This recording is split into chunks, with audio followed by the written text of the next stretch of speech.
This time on Distant Shores, we continue our east-to-west voyage across the Atlantic Ocean, encounter a whale, tackle engine and gearbox issues, and have some great sailing more than 1,000 miles to the Caribbean. We're Cheryl and Paul Shard, hosts of the Distant Shores Sailing Adventure TV series. We've been sailing and living aboard for 35 years, documenting the sailing lifestyle. Join us as we begin the next chapter of global voyaging on our new Inksail Orion 49. Previously on Distant Shores, we left the Cape Verde Islands for the 2,200-mile crossing to Antigua with crew Stefan and Keith. We've been at sea for a week and we are just halfway across, but are having some trouble with our hybrid electric generator system. Project of the day today is to take a look at the gearbox, and I wonder why they're not going into gear as promptly as we hope it would do. So, with the combi hybrid system, the diesel engine needs to be in gear to charge the ship's battery bank. So the combi looks okay. We tightened the belt up a couple days ago because it jumped once while it was charging. Makes a kind of a thumping noise, so we've tightened the belt up with that. Idler pulley just needs to be tightened up, and that's what we did. And now we're wondering if we have some kind of a problem with the gearbox linkage or control somehow.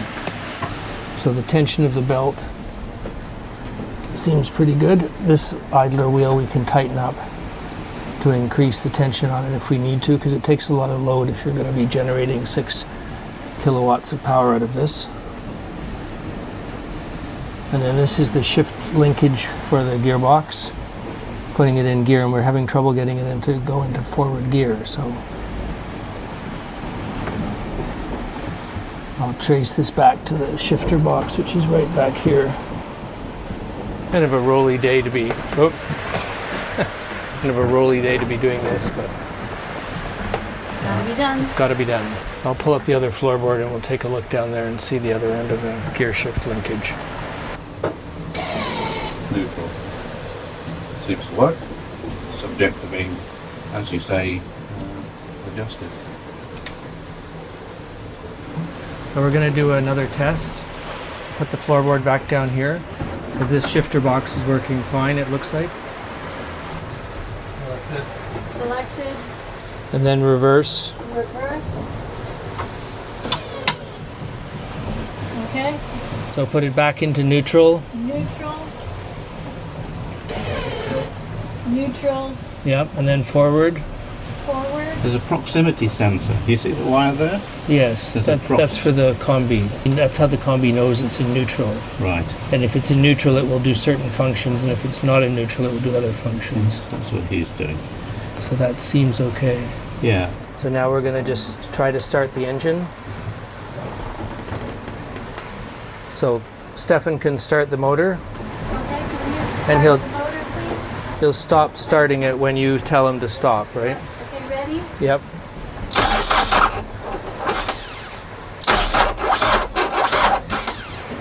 Might be a dead battery. Sounds like a dead. Try 12-7.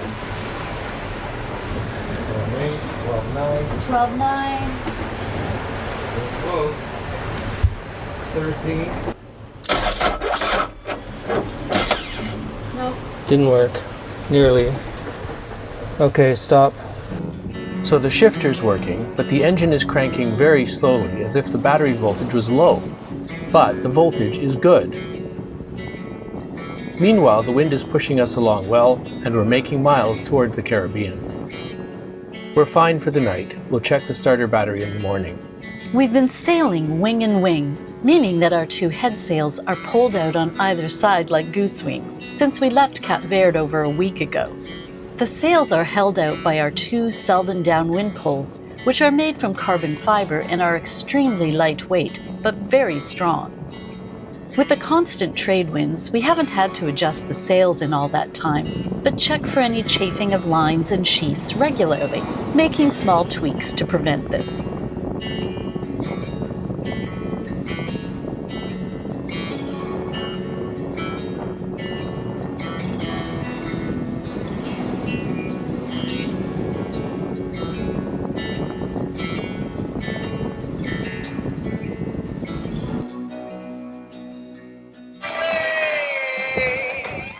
Okay, that little dot up there, that's the ISS. Oops, it's not out of focus.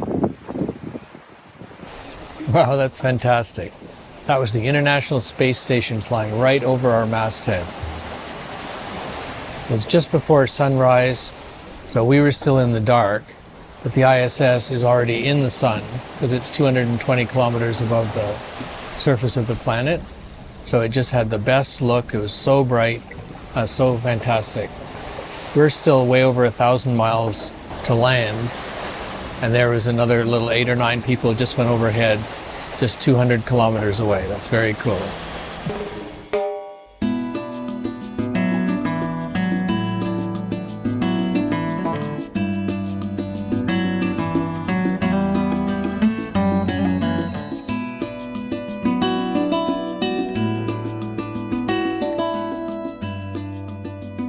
Get the starting system back up and running. It's a little bit of a tight squeeze. Good thing you do yoga, honey. So poor Keith, we keep putting him out of his bunk here as we get into the tech room to do work on the starter battery for the engine. So we had a problem with the starter battery here. We're going to steal one of these batteries to be a new 12-volt starter battery. Okay, so it's 13 millimeter. As most things are 13 millimeter, and it's lucky Friday the 13th we're doing this job too. So. That's right. So how about that? Gosh. So we've had great support with this problem. The guys at Gebroeders van Enkhuizen, Marco van Enkhuizen, has been on the phone with Paul. We've been doing video conferencing thanks to the Starlink. And we've also had support from Super Bee Batteries working in tandem with the boatyard just to come up with the best solution for solving this at sea. So shout outs to Enksail Yachts and Super Bee Batteries. We feel like we're in the Apollo 13 movie trying to rejig things to solve a problem with the parts that we have on board. So we're done. This is the first of a new design using the Combi hybrid. We're working with Gebroeders van Enkhuizen to give this hybrid version real-world testing and make sure that everything works. Without this testing we're doing, these problems wouldn't have been revealed. Luckily the electrician who did this is bigger than me, so I can pretty much fit into everything, everywhere that he was installing it. So you want the shaft to be stopped before we try to start the motor, is that what you're saying? Let me just check. Yeah, let me just check on that. No, you're right. The shaft is stopped. Yes, that's correct. It's stopped. So I'll try and start the engine now. Here we go. Voltage 13.2. Yep. It's cranking slowly. Hasn't caught yet. Diode codes. I don't know why the engine is cranking slowly with this beautiful, strong battery we have. Marco and Paul continue to text one another, and we decide to let the engine rest for a bit to recharge the starter battery, then try again. Ready? Start? Yep. Okay. Success! What a relief! But will we be able to repeat this? Okay, we're going to give it a gear shift to putting it in gear. We're having trouble getting it to go into drive in forward gear. So I'm going to give that a try with the stick. I see the stick they're using is a spatula from the galley, but it's for a good cause. We've solved one problem now since we've got the engine running, but with the Combi hybrid system, the engine needs to be in gear to generate power. For some reason, the gearbox now seems to need a little push to make this happen. We just need to, Marco said that you can put it into Combi drive while it's in idle like this. Oh, okay. So let's try the Combi drive. So I need to put it into... It went into gear quite easily with the help of the kitchen spatula. Taking my galley stuff again.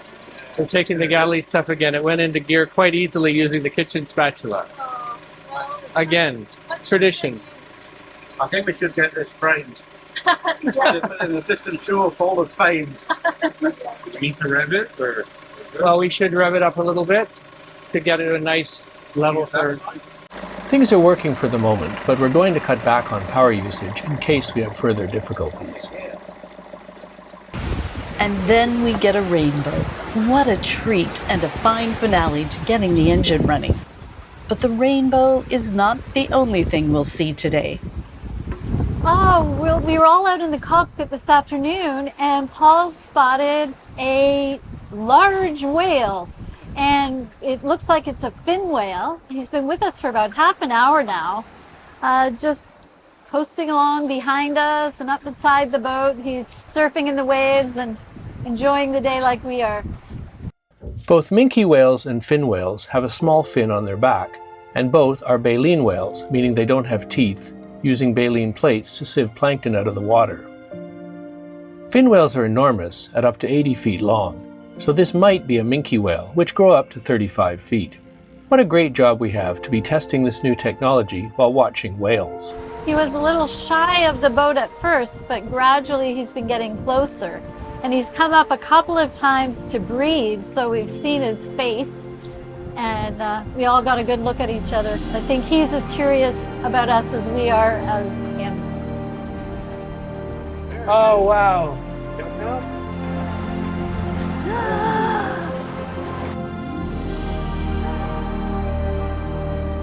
Got that one. Get that one? That one I got. Oh, that was beautiful. We saw the tail and the fin and everything. There he is, going port side.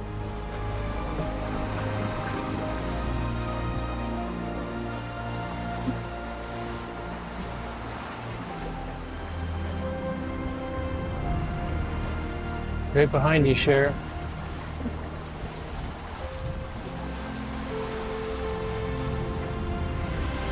Oh yeah, I see him. Oh, he's right beside the boat. Yeah. He's going into the area of the sun. We can't see him there. Yeah.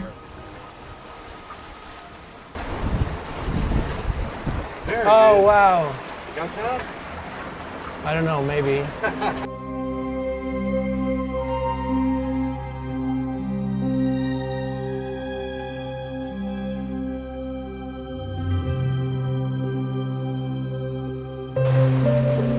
He's still there, though. He's right still behind there us. in He's the less than a waves. boat length away. Yeah. He's feeling Mr. Confident these days. What does he do? He goes down.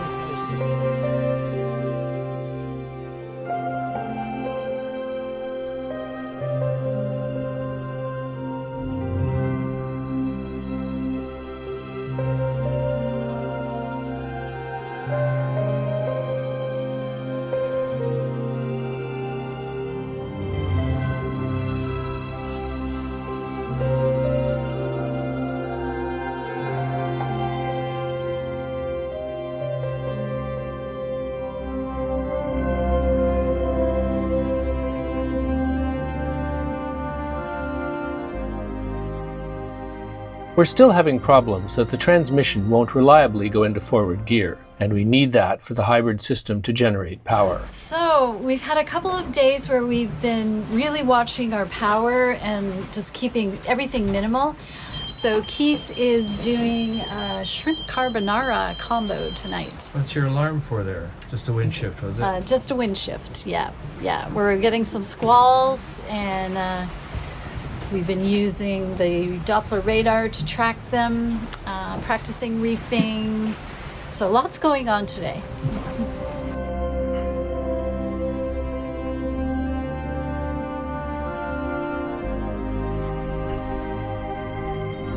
So how much battery power did that use? That's a 1% carbonara supper for everyone. Thank you so much. What a treat. Amazing.